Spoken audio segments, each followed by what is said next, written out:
بسم الله الرحمن الرحيم. يا أيها المزمل قم الليل إلا قليلا نصفه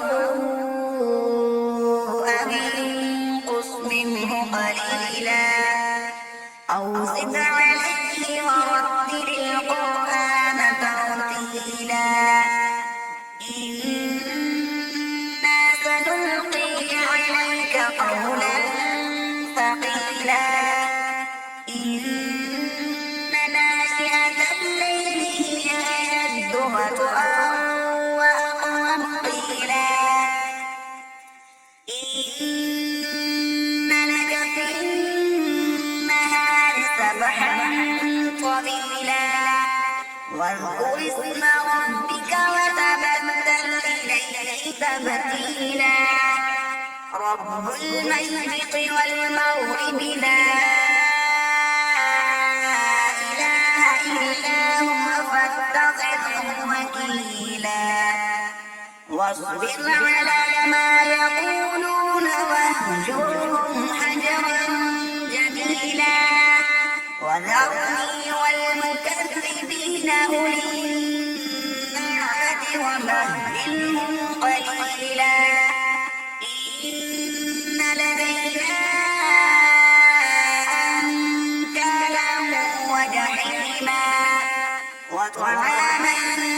ذا غصة وعذابا أليما يوم ترجف الأرض والجبال وكانت الجبال كثيبا مهيلا إنا أرسلنا إليكم رسولا شاهدا عليكم كما أرسلنا إلى فرعون رسولا فعصى فرعون الرسول فأخذناه أخذا وبيلا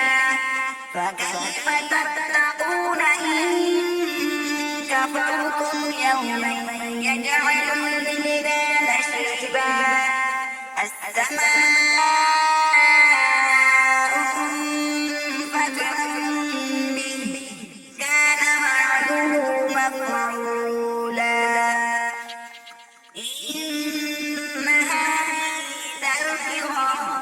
فمن شاء اتخذ إلى ربه سبيلا إن ربك يعلم أنك تقوم أدنى من ثلثي الليل ونصفه وثلثه وطائفة من الذين معك والله يقدر الليل والنهار علم أن لن تحصوه فتاب عليكم فاقرؤوا ما تيسر من القرآن علم أن سيكون منكم مرضى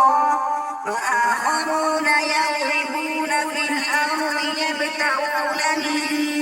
فضل الله وآخرون يقاتلون في سبيل الله فاقرؤوا ما تيسر منه وأقيموا الصلاة وآتوا الزكاة وأقرضوا الله قرضا حسنا وما تقدموا لأنفسكم من خير تجدوه عند الله خير